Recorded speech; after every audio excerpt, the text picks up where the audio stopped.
think we can get started. Dr. White, is there translation? No. Okay. So I will call this meeting to order. Dr. Yarborough, would you lead us in the Pledge of Allegiance? Did you do it last time? I can't remember. Actually, I did it last time. Okay, thank you, Dr. Doing. I pledge allegiance to the flag of the United States of America and to the republic for which it stands, one nation under God, indivisible, with liberty and justice for all. Thank you. Okay, we have just the one item, which is the transportation contract extension. I know Dr. Tracy is not going to be in, so I'm guessing Ms. Connor and Dr. White are covering for her. Sure. Okay. All right, Mr. Lamb. Thank you very much. Can someone give me the ability to share my screen? Already done.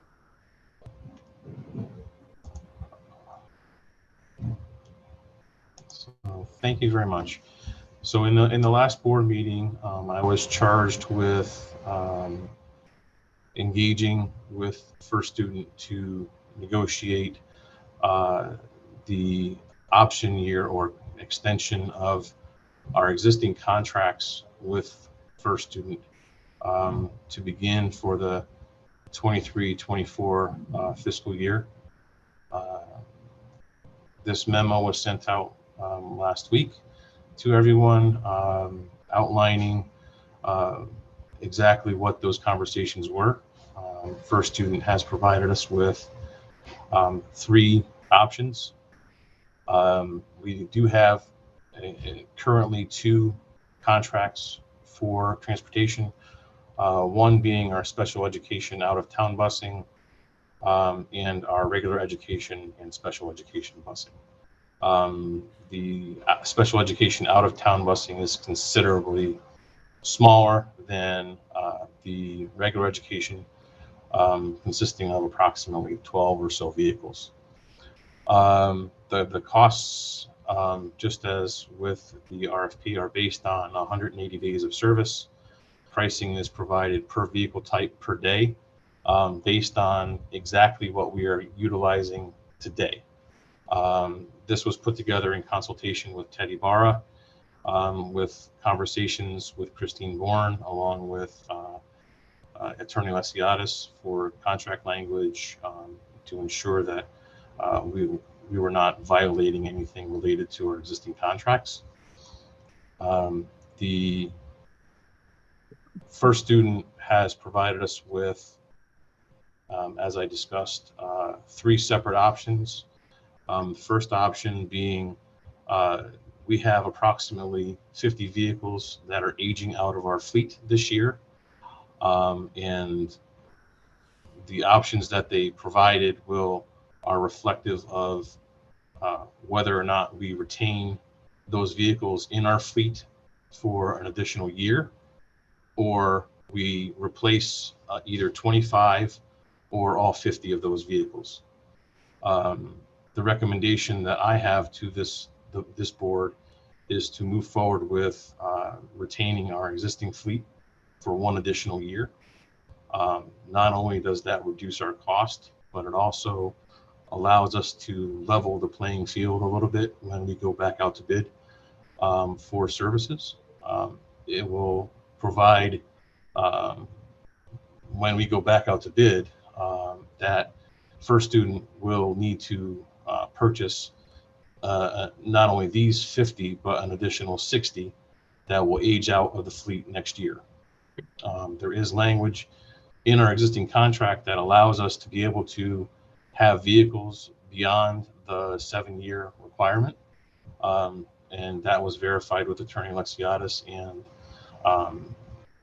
as well as with looking at the existing language and how the vehicles were aged into our previous contract, that allows us to be able to do this.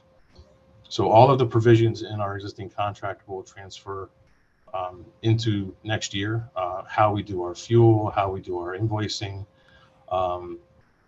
everything will stay exactly as it is. The only thing that will change is the cost. And Attorney Lesiadis can explain this a little bit more detail.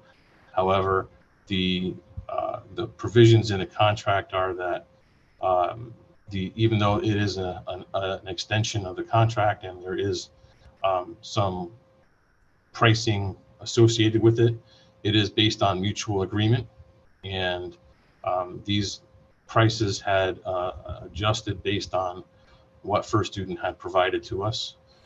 So obviously they were not in agreement with what was in the initial contract.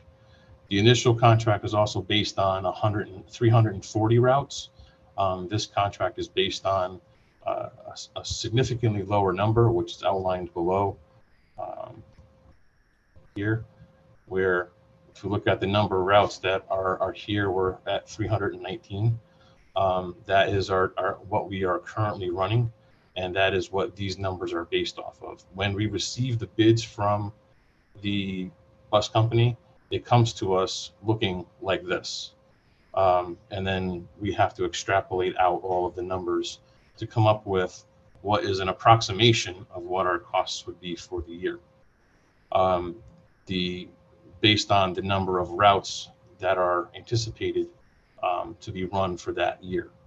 And those routes change based on enrollment and where students are being bused to, and will fluctuate a little bit.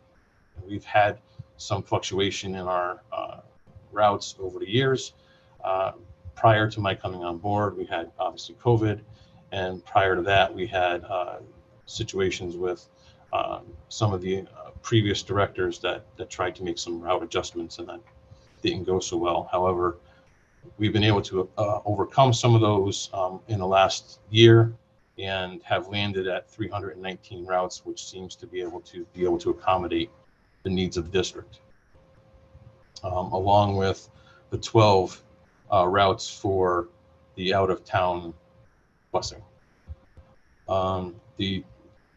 Some of the items that that have impacted the First Student's costs would be, this is their wage history for the projected for the 23-24 year. As you can see, in the 2021 year, they reduced their steps from 7 steps to 5 steps, eliminating 2 steps to get to the top salary point. What they're looking at for salaries is guided by the 1 year contract extension, that they're looking at how they can negotiate with their unions, and this is where they feel they're going to be able to land, as well as the other cost impacts to them. Increases in driver wages, 7.6%, added holdings, annual holidays added to driver attendance bonuses and safety bonuses, which amount to about $250,000 annually that they pay out to the drivers for these bonuses. Workers' compensation liability costs, which have doubled since 2018 and 7% year over year. Facilities costs have increased 19%. They've also added security measures in place to alleviate some Cadillac converter thefts that we had at the end of COVID and into last year. We had a significant number of those. They added fencing, they added video cameras, and those thefts almost disappeared. Fleet costs have been impacted by the shortages that we've had in the supply chain, and costs with inflation. Costs have gone from $83,000 to $95,000 for a typical large Type C bus. Again, this impacts the costs for bus replacement, which would impact the 25 and 50 bus replacement projections by First Student. CPI as well. Their CPI averaged 5% over the last 3 years. And then their maintenance labor costs have increased by nearly 44%, mainly due to increases in wages and benefits and retirement contributions. So again, my recommendation to this board is to move forward with the option one, which would be at $30,730,883.40, which is an increase of 8.75% over last year's costs. Okay, Mr. Lamb. Question for Mr. Lamb? Can we stop the share so that I can see everyone?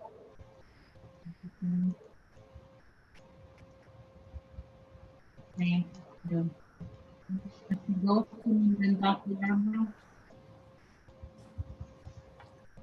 Thank you, Madam President. I just want to make sure I understand. Are there three different contracts or just three different kind of busing? I mean, we have the big bus, the special ed, and then we have the out of town routes. So are there three different contracts for those, or are they?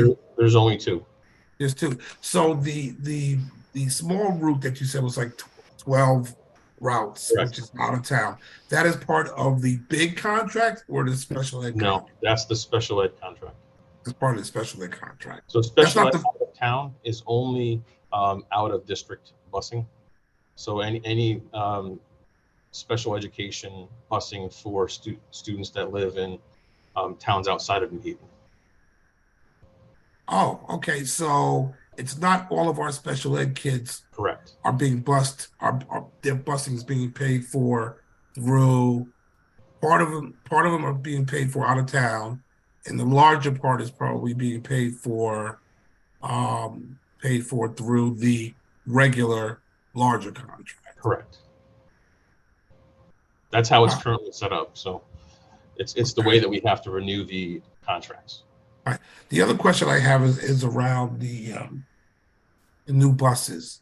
So I want to make sure, again, I understand this. When first student has to age out a bus from the system, we actually pay for the new buses through our contract, Yes. and they maintain or retain ownership of those vehicles when the contract's over, The buses belong to first student.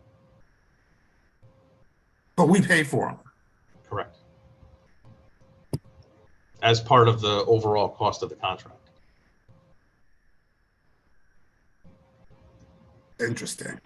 Okay, I was not aware of that. I thought they purchased the buses. It was just part of their cost of doing business, and of course they will reflect that cost in their bids or whatever. I wasn't aware that we actually pay for the buses and don't maintain ownership. So every year when they have to age out buses, is that part of the contract? They're taking that cost as part of their contract. Okay. So their contract includes the replacement of buses based on the schedule that the buses age out. Interesting. Okay, thank you very much. Thank you, Mr. Goldson. Dr. Yarborough? Yes, thank you. Thank you for the walkthrough. I'm just trying to do the math. The buses, so 25 new buses would cost us 25 times 95,000.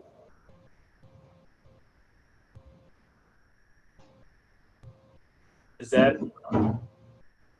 Mr. Lamb? right? That's correct. 25 times. It would either be 25 times 95,000 or 50 times 95. So the 50 buses, I think, was around 2.5 million.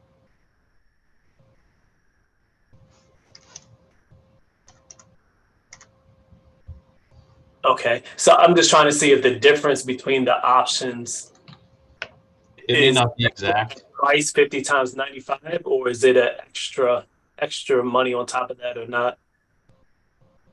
There may be a little bit more into that because of depreciation expenses, how they depreciate their buses. I'm not sure exactly how the math works with that, but it's not a one for one. And additionally, they took off. I was able to get them to reduce their option one by a full percentage point, so that it may not balance out exactly. All right. Thank you.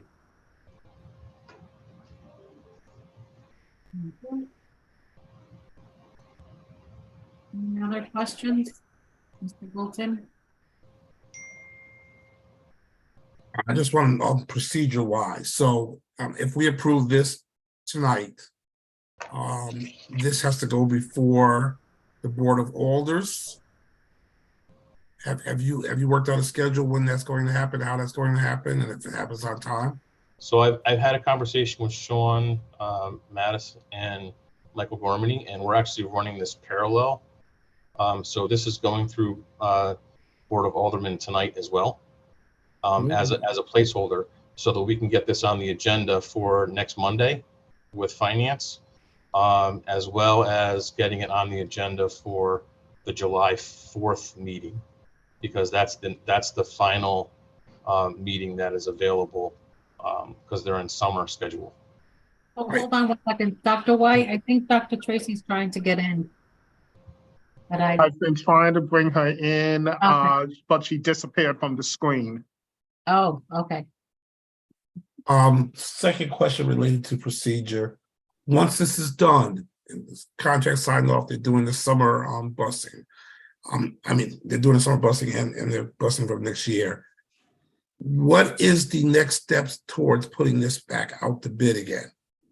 I mean, we're not going to wait 6 months. No, It wants to do as that, soon right? as the Dr. Negron starts, I will have a conversation with her around how she wants to proceed, Understood. and we'll move right into it right away. All right, thank you very much. I just have a quick question. Is there any reason, once we agree to this and sign off, is there any reason to expect any sort of change orders on this? Not as far as I know. Okay. Okay, thank you. Mr. Wilcox? So just a clarifying question. In this, we also aren't going to have, in the original RFP proposals, we were going to have some of the issues related to climate, starting those conversations in terms of electrification of the bus fleet. None of that's in this. This is just a continuing on, and all that's going to be delayed until the next contract or it goes out to bid and we try again on that. Is that correct? Yes. So this is just an extension of our existing contract. So everything will remain as it currently is. And part of the challenge or the expense of the buses is they're only able to amortize the cost of the buses and everything over this 1 year contract. I would assume they have other costs that are going to be 1 year instead of 3 year, which is the differences that we're seeing. Well, some of the differences also include the number of staff. They have a significant number more staff in their office than they did at the beginning of their contract. Okay. And different than what they would have under the contract because of all the work that went into not continuing this contract, but having a fresh start on a contract where we used our transportation consultant firm. Is that correct? Okay. So, well, I'm unfortunately going to have to be in support of this, the option one, even though I do want to point out that we're going to spend $989,019.80 more than we would have spent. And we're going to get, it looks like, $2.4 million less in services.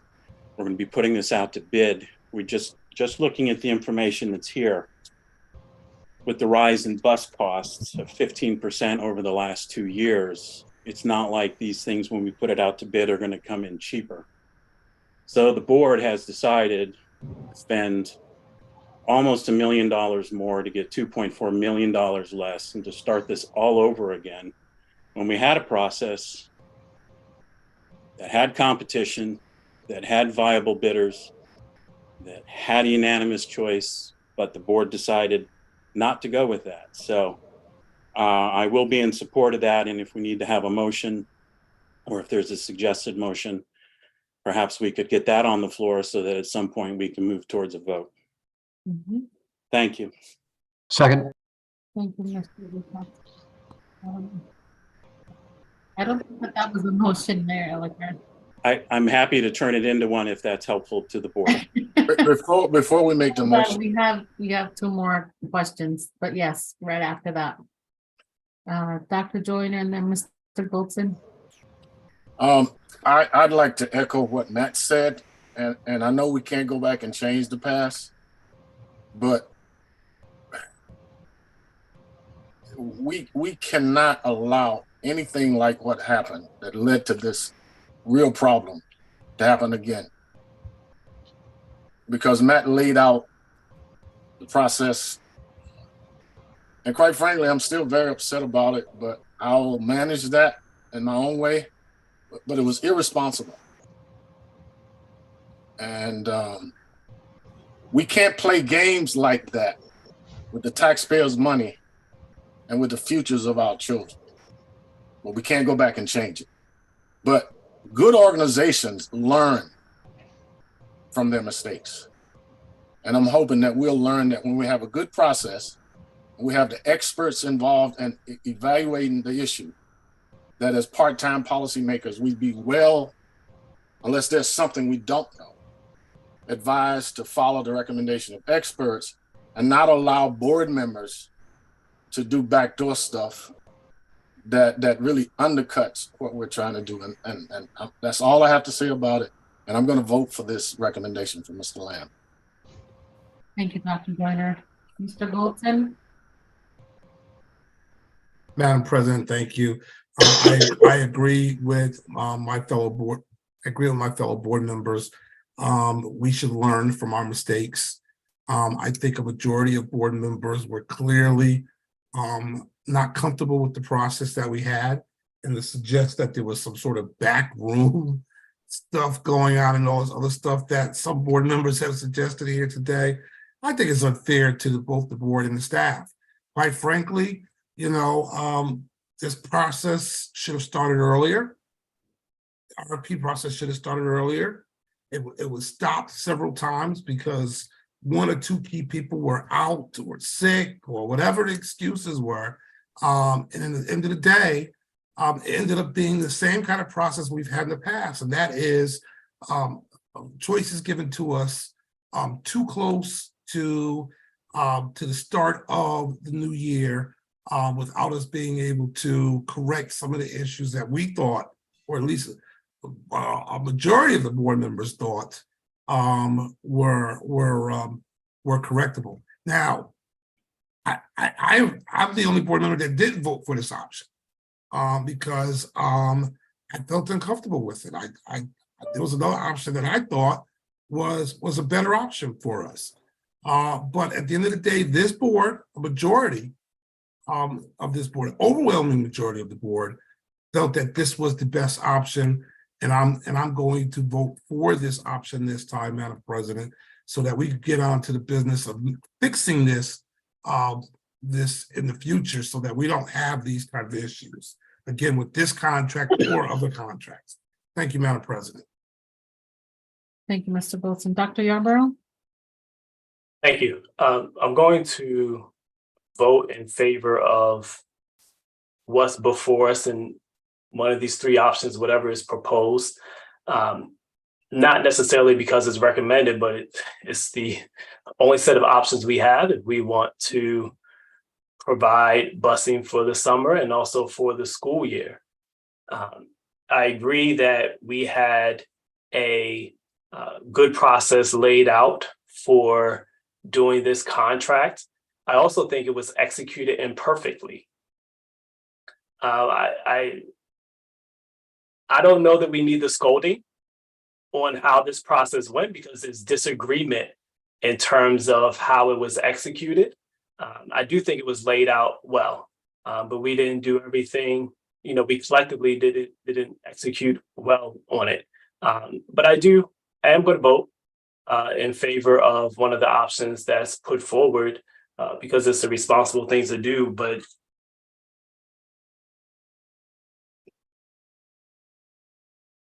yeah, just the way we're kind of laying it out in terms of how things went. One, I don't know that it's necessary, but I also don't think it's fully true. But I will take the recommendation. I will also take the recommendation that is put forward and vote in favor of it for our district.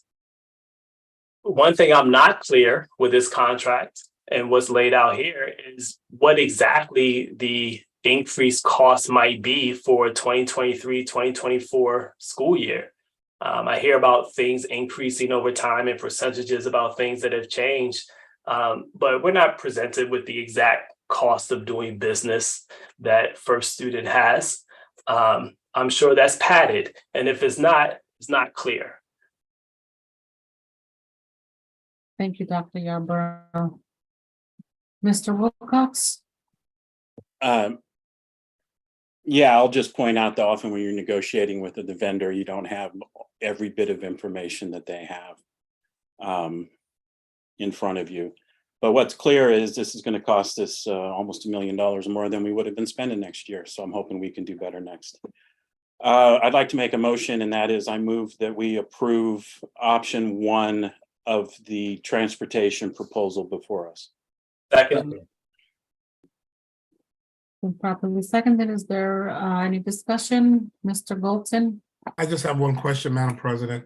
Our finance chair suggested that we are getting $2.4 million less services. I'd like a better explanation of what that actually means, Madam President. I haven't heard that. I haven't seen that in any presentation. Maybe I missed it. So I'd like to know exactly what that is on the record. Who would like to answer that? Mr. Wilcox, Mr. Lamb, Mr. Wilcox? I was going by in the cover memo in the email that contained the memo with the information that Mr. Lamb presented tonight. He does lay out what these 3 options were in comparison to what the RFP year 1 costs would have been.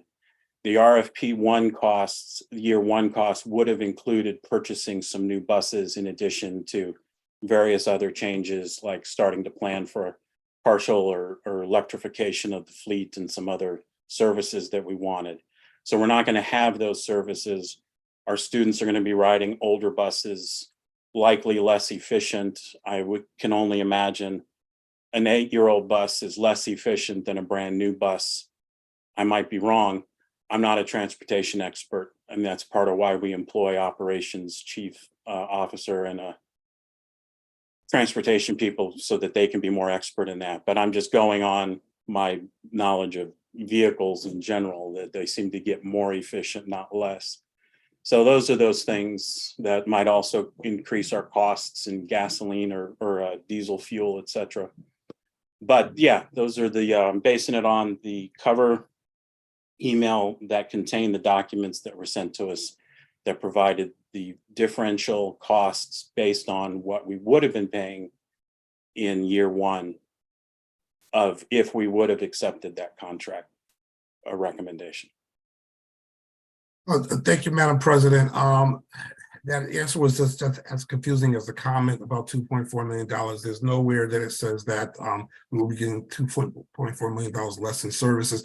First Student may be getting $2.4 million less in buses that they would purchase on our dime, but we are not getting less services. As I can see, there's still going to be the same amount of bus routes, same amount of kids on those buses going to the same schools. I don't see where we are getting less services. I certainly would like to see our buses become more environmentally sound in the future, but that wasn't going to happen in this next year anyhow, clearly from the bids that we got. So I just feel uncomfortable. I mean, I don't want that to be a headline. We're getting $2.4 million less in services, then nobody can, me as a board member, can't explain exactly what that means. And I haven't heard a clear explanation from from the person who put that number out there either. So I don't want to belay the point. I just think I'm uncomfortable with those things kind of floating out there and not having a clear spreadsheet addressing those losses that we may be getting. Thank you, Madam President. Thank you, Mr. Goldson. Mr. Wilcox? I'll just point out, it is literally in the information that was sent to us. A new bus is part of the service provided by this company. They're not going to provide new buses under this contract. So by definition, there's less services than what we would have been getting. I just suggest the email was sent to us with the information. I think that if somebody wants to further explain that, but a new bus is a service, we're not going to have that. Our students are going to ride older buses, maybe putting out more exhaust fumes in a city with one of the highest asthma rates in the country. So that is something we're not getting. It is less service than what we would have been getting for less money. So I don't want to belabor it anymore either. I just suggest we read the documentation that's sent to us. Thank you. Thank you, Mr. Wilcox. And Mr. Wilson. See no further questions or comments or discussion, we'll vote on option one, which was presented to us for bus contract with the first student. Mr. Wilcox, Yes. Dr. Yarborough, Yes. Dr. Joyner, Yes. Mr. Goldson, Yes. Mayor Elicker, Yes. and I am a yes as well, and so that motion carries. And that's the only item on our agenda. With that, I'll entertain a motion to adjourn. So moved. Second. Okay. Mr. Goldson, Yes. Mr. Wilcox, Yes. Dr. Joyner, Yes. Dr. Yarborough, Yes. Mayor Elicker, Yes. and I am a yes as well. Good night, everyone. Good night, everybody.